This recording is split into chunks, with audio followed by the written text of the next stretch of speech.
There's a guy named Stuart, 44 years old, 2 kids, 13 and 10. 3 years ago, Stuart sat down with a college planning worksheet and did what responsible parents do. He calculated projected tuition costs, factored in inflation, and concluded he needed to be putting $800 a month into 529 accounts to give his kids a fully funded 4-year education at a reasonable state school. He made the adjustment. He redirected $800 monthly from his investment contributions to the 529 accounts. His retirement contributions dropped from $1,400 to $600 monthly. Stuart felt like a good father. He still does. What Stuart has not calculated, what the college planning worksheet did not include, is what redirecting $800 monthly away from retirement, compounding at age 44, costs him at 65.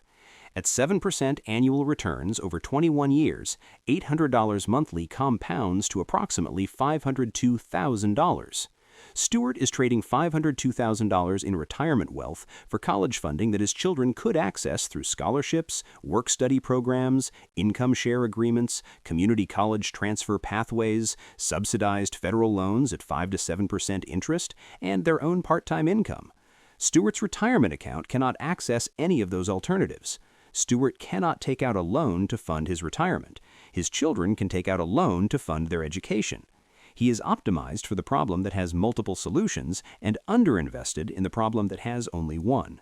And the college planning industry, the financial advisors who sell 529 plans, the consultants who charge $5,000 for application strategy, the universities whose pricing model depends on parental guilt doing the enrollment work, none of them have any financial interest in showing Stuart the retirement calculation that sits on the other side of his decision.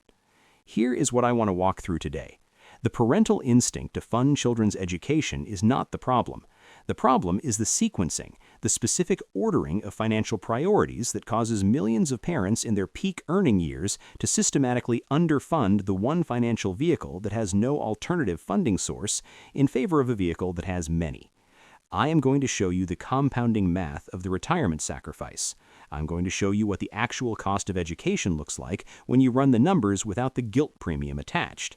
And I'm going to give you the 3-decision framework that funds both goals without destroying either, because the choice is not binary, even though the college planning industry consistently frames it that way. Start with the guilt architecture, because understanding why this decision gets made is as important as understanding what it costs. In 1965, the average annual cost of a 4-year public university, adjusted to today's dollars, was approximately $10,300. Today, the average annual cost of attendance at a 4-year public university, tuition, fees, room and board, is approximately $28,000. Private universities average $58,000 annually. College costs have grown roughly 8% annually since 1980, more than double the general inflation rate. Every parent who attended college in the 1980s and 1990s carries a mental model of what college costs that is wildly disconnected from current reality. The sticker shock of current tuition, combined with the cultural consensus that a college degree is non-negotiable for a child's future, produces a specific parental anxiety that is both genuine and systematically exploited. Universities know their pricing produces this anxiety. The financial aid system is structured to extract maximum parental contribution before deploying institutional aid. The expected family contribution calculation, renamed the Student Aid Index in 2023, assesses parental assets and income on a schedule that assumes parents can contribute percentages of retirement savings and home equity that most parents would consider impossible. The system is designed to generate maximum pressure on parental finances, and the response that pressure produces, redirect retirement savings to college accounts, take second mortgages, liquidate investments, serves the institution's revenue model while damaging the parent's long-term financial security. Here is the historical parallel that clarifies the design. In the 1970s, American hospitals began publishing room rates rather than total treatment costs. A room rate of $200 per night sounded manageable. The total bill, room, procedures, medications, specialist fees, facility charges, bore no resemblance to the room rate and arrived weeks after discharge when the patient was no longer in a position to negotiate or decline. The room rate was real, technically accurate, and designed to not communicate the actual financial commitment being made. University tuition is the room rate of higher education. The $28,000 annual figure is the number prospective students and their parents focus on. The actual four-year cost, accounting for tuition increases during enrollment, room and board inflation, fees, books, transportation, lost income during full-time attendance, is significantly higher. More importantly, the tuition figure is the sticker price before a negotiation that most families do not know they are allowed to have. Merit aid, need-based institutional aid, enrollment discounting. The actual price paid by most families at most universities is materially lower than the published cost, and it is negotiable at the point of enrollment in ways the admissions process does not advertise. Parents funding 529 accounts toward the sticker price are saving toward a number that is not the number they will ultimately be asked to pay. The gap between those two numbers is retirement savings that did not need to be redirected. Now we're on the actual math on what the college funding redirect costs. Stuart is 44. He is redirecting $800 monthly for approximately 8 years until his older child enters college, then potentially continuing for the following 4 years of college attendance, then 4 more for the younger child. Call it 12 years of reduced retirement contributions before the funding obligation clears. At 7% annual returns, $800 monthly invested over 12 years compounds to approximately $162,000 by the time the obligation ends. But Stuart is now 56, with 9 years to retirement. That $162,000 would compound at 7% for 9 more years to approximately $298,000 at retirement. He has also permanently altered the compounding base of his retirement account for those 9 final years, years that, due to the exponential nature of compound growth, produce the most wealth of any equivalent period in the accumulation arc. The total retirement wealth impact of the redirect, conservatively $350,000 to $500,000.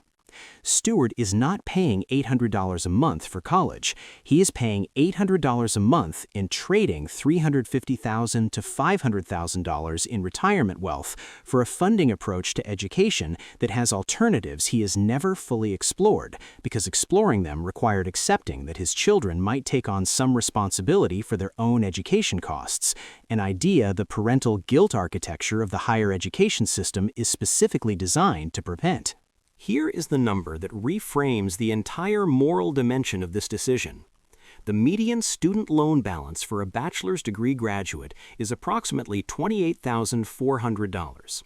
Monthly payment on $28,400 at 6.5% interest over 10 years is approximately $322. A 22-year-old graduate earning an entry-level salary can service that payment. A 65-year-old retiree with a retirement account depleted by college funding cannot undeplete it. The child has 40 working years to address a $28,400 obligation. The parent has 0 working years to address a retirement shortfall. The asymmetry is not subtle. And yet the framing that good parents fully fund education and allow children to begin adult life debt-free consistently causes parents to absorb the obligation with the less flexible financial timeline on behalf of the person with the more flexible one. This is not a statement about what children deserve. It is a statement about which financial problem has a solution set and which one does not. Stuart's children can work summers, apply for merit scholarships, choose in-state schools, complete 2 years at community college and transfer, or carry a manageable loan balance. None of those options are available to Stuart at 65 if his retirement account is insufficient. So what does Stuart actually do? 3 decisions. Decision 1. Establish the retirement funding floor before allocating a single dollar to college savings, and treat that floor as non-negotiable. The floor is specific.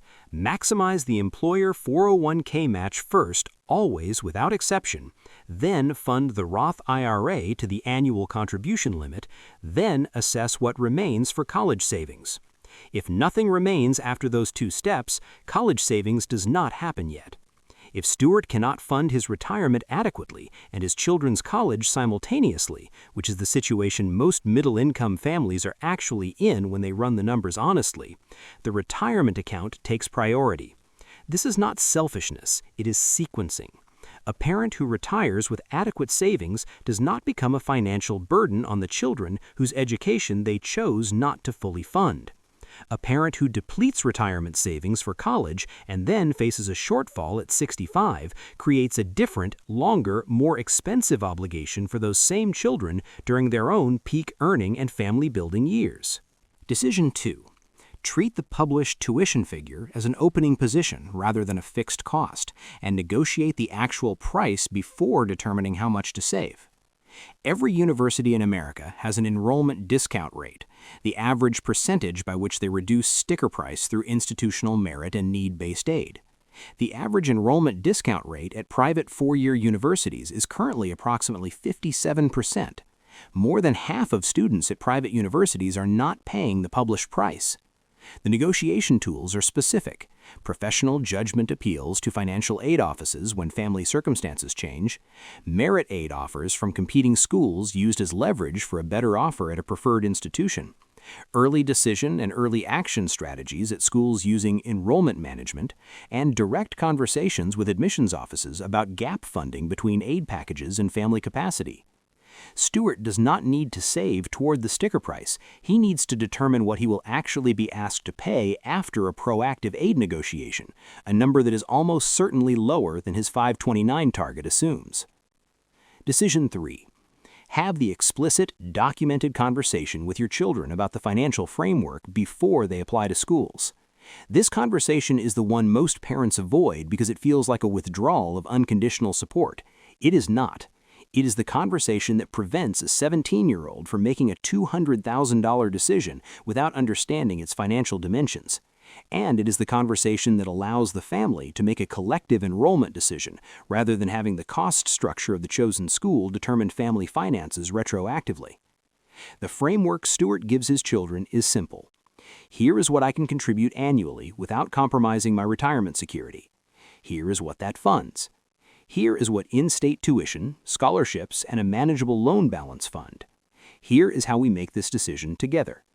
Children who understand the actual financial architecture of their education make different enrollment decisions than children who are handed a fully funded 529 and told to choose what they want. Neither outcome is wrong, but only one of them accounts for the retirement on the other side of the equation. Here is the number that closes the argument. Stuart's retirement gap from the redirect, $350,000 to $500,000 at a 4% withdrawal rate, represents $14,000 to $20,000 in annual retirement income forfeited.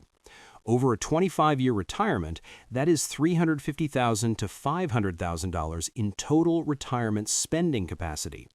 The college funding Stuart is providing through that sacrifice, approximately $115,000 over the 529 contribution period, is real and valuable. It is not worth $350,000 to $500,000 in retirement spending capacity when the same educational outcome could be achieved through the combination of partial parental contribution, merit aid, institutional aid, and a manageable student loan balance his children service on their own timeline from their own income during their own 40 working years. The parental instinct that drives this decision is not wrong. The framework it operates within, the one that presents fully funded college as the measure of responsible parenting while leaving the retirement calculation off the worksheet, is not neutral. It was built by an industry that profits from maximum parental financial participation and has no stake in the retirement account that gets depleted to generate it. Stuart can be a good father and fund his retirement. The college planning worksheet just forgot to tell him those two goals have a sequence, and the sequence matters by $500,000. Subscribe if this reframed a decision you are currently making or about to make. Drop a comment with your children's ages and what you are currently contributing to college versus retirement accounts. The gap between those two numbers, run at 7% to your retirement date, is what the sequencing decision is actually worth. Most parents have never seen that number next to the 529 balance. Now you have the formula to put them side by side.